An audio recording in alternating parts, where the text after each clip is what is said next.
Balik ta mga sukindig paminaw diri sa atuang nga pagkulo kabildo karon nga buntaga. Straight to the point. Atong hatagag pagtagad karon kay ang presyo mga sukindig paminaw sa gasolina nato. No?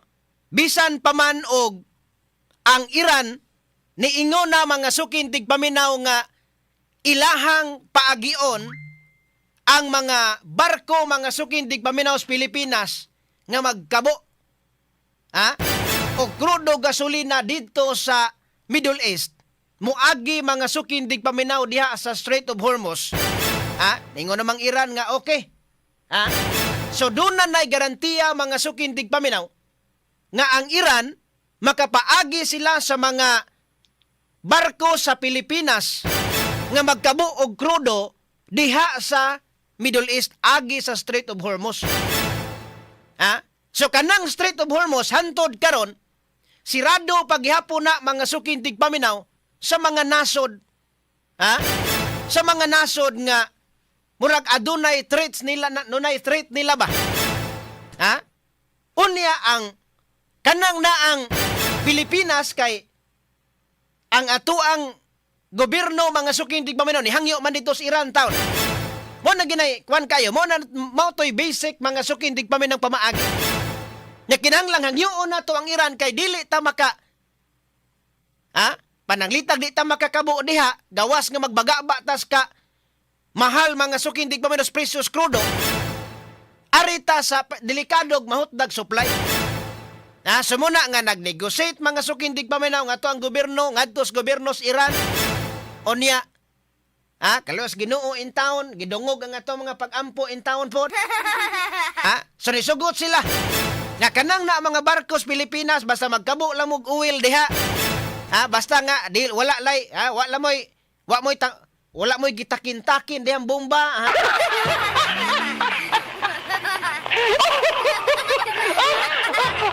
Pwede ragi mo makakabo diha. Napuntoy ng gawas nga istorya mga sukindig paminaw nga unya kay mao tingali nga nisugot ang Iran kay kahibalo man silang wala tay oil tanker.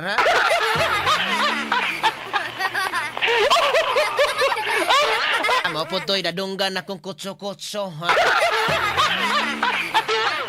Now, kaning ni nindot ni mga sukindig paminaw nga kalambuan nindot nga kalambuan nga gitugutan ta mga sukindig paminaw sa Iran.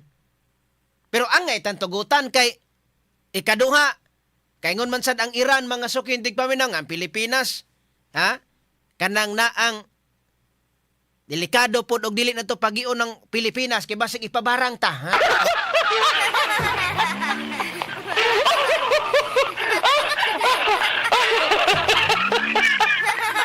Basig maingon pa delikado kayo. Unya delikado basig padalan ta diri og tikbalang og wakwak.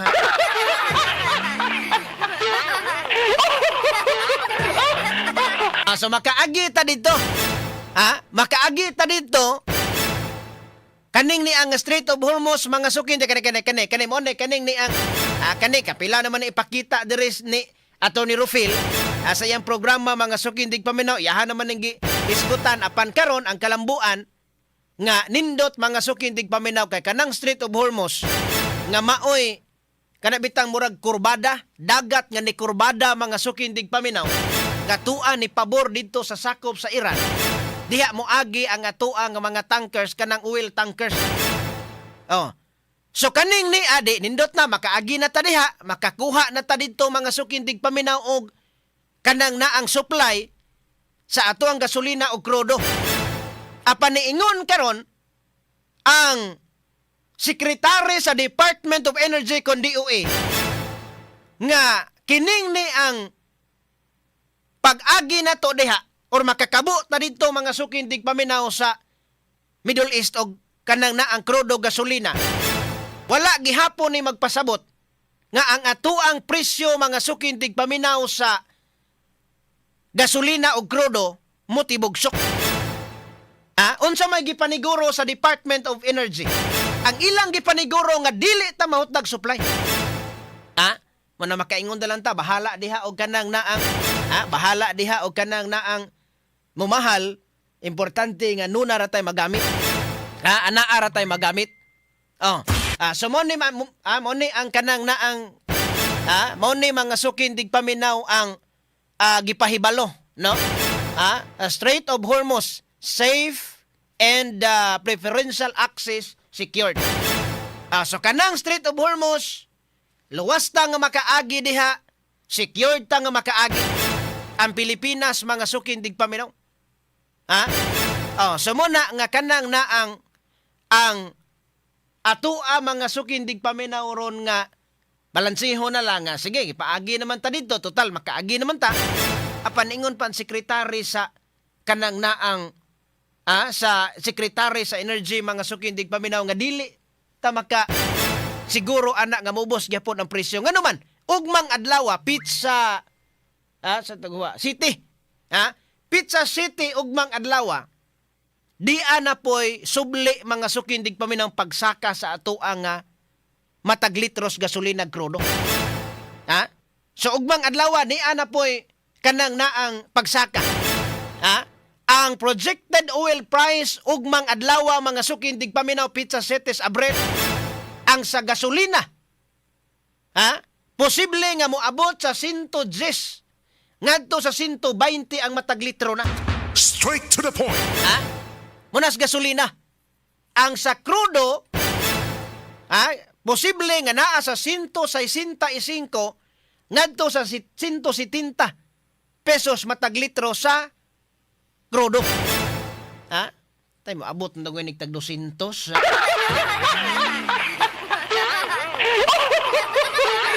Ang ano man, pila man di ay saka ugmang adlaw, taas ken saka. Taas kain saka mga sukin dig paminaw ugmang adlaw sa krudo lang gud. Sa krudo mga sukin dig paminaw gikan sa 17 pesos hangtod sa 19 pesos ang sakas matag litros krudo ugmang adlaw. Taas kayo 19 pesos. Unya ang sa gasolina marang-arang ang gasolina pero taas gyapon kay abot sa 5 pesos man matag litro ang saka. Gikan sa 3 pesos hangtod sa 5 pesos ang uminto sa matag litro sa gasolina ugmang adlaw. Mao na ang kanang naang gipanglantawan nga ang saka ugmang adlaw. Mo ni giingon ka sa mangke nga mao ni buhing kalbaryo,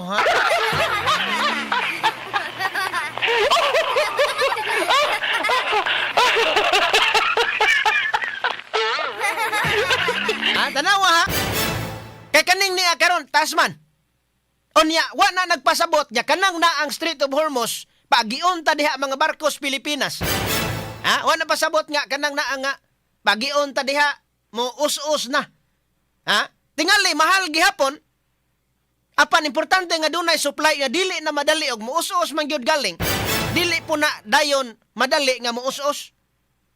Unya dili po dingon nga mo us-us dayon tag 20 na ang us-us, tag 30 mo nagdipot.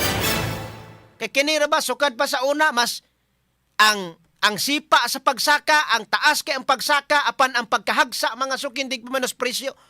May nalag na ay mamiso, May nalag na ay mamiso basta mo ingon ta nga dunay us-us ros presyo. Tanaw. Sumuna nga hantod karon unya ninguman nga way kasiguruduhan kanus pa mo us-us. Ang presyo mga sukin dig paminaw. Pero ang sigurado nga magsigig uminto, so noon pananglitan og pananglitag makaagi taron kay gi-announce man nitong miaging semana. Nga pwede na ta makaagi diha. Tingali nakahuna-huna pud tingali ang kanang naang Iran ba. Kauna-huna ang Iran nga ayay bag-o bang ni aging Bernie Santo dito sa Pilipinas da. Unya ang uban nakapangala para ba dito nakapanglana ra bang uban dito?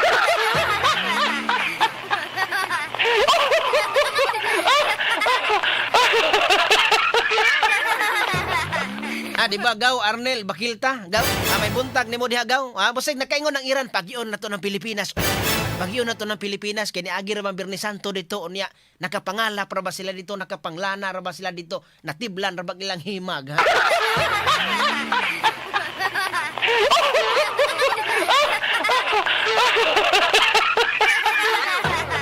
naman to ikuan diha. Asa man to ni ang statement kasamang names ni kanang na ang Kanang na ang unsay tawag ana ang statement ni kuan dato statement diri ni adili katong usa kaning ni ang katong portion sa iyahang kani siya amo ni siya this is risk management because in a time of global tension risk reduction is really a meaningful gain. So kini mga sukindig paminaw nga mao ni ang kanang naang unsaon pag manage nato ang giatubang nato mga sukindig paminaw nga kanang naang kagubot og dako nakahatag og risgo sa atoa mga sukindig paminaw katilingban. Kani gitawag og global tension. Ang kaning risk reduction is already a meaningful gain. Nya yung sumpay diri it gains ensure continuity of supply and stability. Ini nga paagi mga sukindig paminaw ang kani makatabang nga masiguro nato ang padayong supply ug ang kaning ni ang stable ang supply. Mo na ilang gipaniguro ra especially at a time when further disruption could significantly affect our economy and our people. Straight to the point. Ang isiguro mga sukindig paminaw nga stable ang supply dili ta mahutdan. Kay delikadong hutdan ta ni kalakiha og kanang nanglan gasolina. Matinuod nang naang mga kutso-kutso diha karon kana mga fake news nga dikatap nga mag-lockdown na kuno kay kanang wa nay krudo, wa nay gasolina mo nang lockdown na kuno.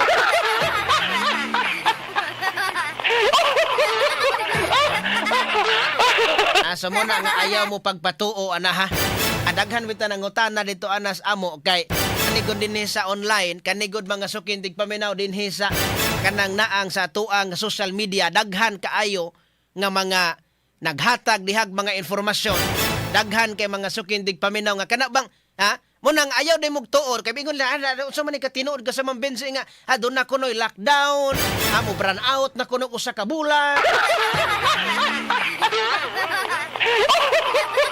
Wa na kunoy mga signal, wa na kunoy kanang naang kanang mga satellite kuno sa mga telcos, wa na kuno. Daghan mga fake news. Unya nabalaka po din taon ang katong mga sugarol og scatter,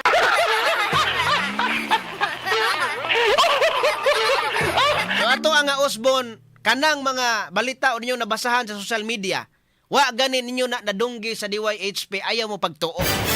Wa nyo na nadunggi diri sa IFM ayaw mo pagtuo. Okay, mo nagkuan ba kanang naa nga nabalaka na hinon sila may sao naman imong tong uban nagpanikbaing nagsular ang uban nagpahinmulos po dayon mga negosyante solar. Ayaw mo pag tuo sa dayon ana kay kanang naa nga di mo makatulog hinon anang kalakihan hinoon. Bantay ka nga magkuan kuno ana. So wala ingon nga magsugod kuno Abril 1 burnout nya natuman lang ingon wa. So mo na nga ayaw mo padalag fake news kay malakaniyang karon ibahad na ba? Kanang naa gani nga mga unverified nga mga informasyon ayaw nyo na i-share kay malakaniyang nibahad ron mga sukindig paminaw nga kadtong mga mupakatap og fake news kay tungod lagi aning ni ang doon na kuno'y lockdown mga sukindig paminaw kay ang mahutdan na kuno wa na kuno'y gasolina ayaw mo og ganan ang tuo sa ana dayon. Wa na gibalita sa FM, wa na gibalita diri sa DYHP, ayaw mo pagtuo ni ana kay kana himo-himo ra na sa mga dili tinuod nga media o dili mga responsable nga media or katong uban nga nagkulo ko media lamang